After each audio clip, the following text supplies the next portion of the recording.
Salut à vous. Alors ici le rat de bibliothèque. Alors aujourd'hui, j'ai décidé de faire une nouvelle sorte de revue. Donc après les livres, je vais m'attaquer aussi aux mythes grecs. Parce que j'adore la mythologie grecque. Aujourd'hui, donc on va s'intéresser aux mythes au début. Commençons par le début, ce sera plus simple. Donc comment Zeus est arrivé au pouvoir. Comment Zeus a été le premier dieu, enfin le roi dieu quoi, le roi des dieux. Alors, un petit peu d'étymologie avant. Ce sont les Grecs donc qui ont créé les plus grands mythes. Ce mot d'ailleurs, il nous renvoie à d'extraordinaires histoires mettant en scène des dieux, des héros, des hommes et des animaux. Parfois fabuleux ces animaux. Donc parmi les animaux fabuleux, on a Pégase, le cheval ailé. Dans héros, je parle bien des demi-dieux comme Héraclès, Thésée, Persée et tous les autres. Et non de Superman, Spider-Man et tout, hein. Attention. Donc c'est au IVe siècle que Platon forme le mot mythologia, afin de bien discerner les récits imaginaires d'actions divines, des descriptions d'événements surnaturels ou non. Platon reconnaissait la puissance de ces mythes, malgré le raisonnement de plus en plus scientifique, donc rationnel, de cette époque. C'est pourquoi il a mis en garde ses disciples contre leur pouvoir de séduction. D'ailleurs, dans son livre Phèdre, donc de Platon, il va utiliser dans ses discours plusieurs mythes pour captiver l'attention de Phèdre et pour que Phèdre adhère à son idée. Parce qu'il se dit, ouais, il prend des mythes, donc déjà il a de la culture, pourquoi est-ce qu'il aurait tort, et en plus tout colle bien. Donc attention, les mythes ont un grand pouvoir de séduction. Donc commençons par le commencement. C'est parti. Au début, il n'y avait rien du tout. Il n'y avait que le vide, qui est appelé chaos par les Grecs. Donc de ces derniers est né 6 entités. Parmi elles, Nyx, la déesse des ténèbres, Ereb, Tartare et Abyss. Ces 4-là, on en parlera dans une prochaine vidéo, parce que là, aujourd'hui, on va s'intéresser plutôt aux 2 autres qui sont Gaïa et Eros. Alors Gaïa, c'est la terre d'où sont apparus les mers, les forêts, le ciel, les montagnes. Puis Eros, c'est l'amour, qui nous a laissé le mot érotique, signifiant qui a trait à l'amour. Mais Eros n'est pas l'amour entre sexes, puisque ces derniers n'existent pas encore. C'est l'amour primordial. Grâce à cet amour primordial, Gaïa va donner naissance à Ouranos, le ciel étoilé, à Pontos, la mer et les eaux, mais aussi à Typhon et aux hautes montagnes. Aujourd'hui, on va s'axer sur l'arrivée des dieux sur l'Olympe, donc plutôt à Ouranos. Donc Ouranos, il englobe entièrement Gaïa, et il s'unit donc sans cesse avec elle, ce qui va donner naissance à de nombreux enfants. Mais Ouranos étant tout temps couché sur la terre, ces enfants ne peuvent sortir du ventre de leur génitrice. Les enfants produits de cette union sont les 6 titans et les 6 titanides, puis les 3 cyclopes, qui sont des géants à un œil, et les 3 hécatonchyres. Les hécatonchyres, qu'est-ce que c'est? Ce sont des géants à 50 têtes et 100 bras, avec les 100 bras exceptionnellement musclés, sinon c'est pas drôle. Donc ils sont aussi appelés les 100 bras, c'est plus facile. Donc tous ces enfants, ils étouffent Gaïa. Donc cette dernière, elle les incite à se révolter contre leur père. Mais ce dernier les terrifie de par son immensité. Seul le dernier des titans, donc Chronos, le dieu du temps, appelé Saturne aussi chez les Romains, ose l'affronter. Challenge accepted. Gaïa va alors fabriquer une faucille avec laquelle Chronos va couper le sexe de son père. Oh, you touch my tra-la-la. My ding-ding-dong. Ce dernier se détache et s'éloigne à jamais de la terre.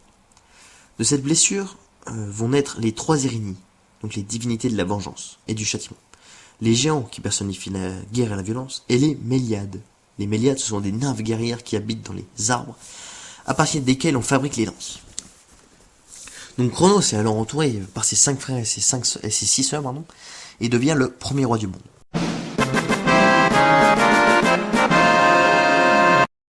Il épouse sa sœur Rhea,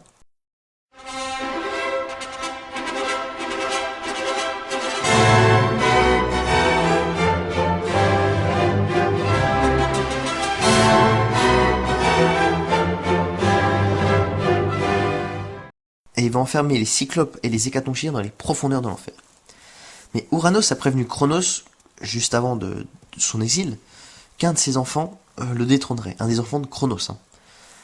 Ainsi Chronos va avaler chaque enfant que Rhea mettra au monde. Petite parenthèse, peinture.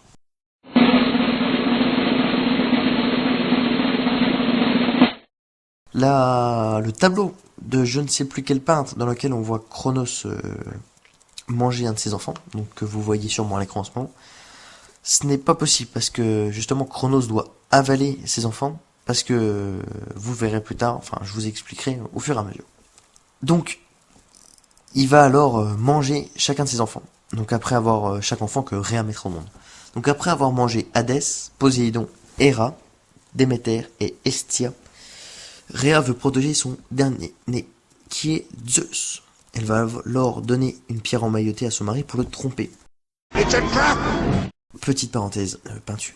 Voilà pourquoi, enfin la première raison du pourquoi Cronos ne peut pas manger ses enfants comme sur ce tableau. Parce que sinon il se casserait les dents contre la pierre et le subterfuge n'aurait jamais pu avoir lieu. Alors, Zeus va grandir secrètement en Crète avec la nymphe chèvre Amalthée et Métis. Métis, qui c'est la fille d'Océan et Thétis. Océan étant un titan et Thétis une titanide. Océan et Thétis, ils ont entre autres engendré 3000 fleuves. On les retrouvera dans d'autres mythes. Métis, elle va suggérer à Zeus d'utiliser une potion pour faire vomir son père, et ainsi faire réapparaître ses frères et ses sœurs, les dieux de l'Olympe. Ainsi, Zeus arrive avec l'aide de sa mère Rhea à faire boire cette potion. Et en vomissant, Cronos va vomir ses premiers enfants.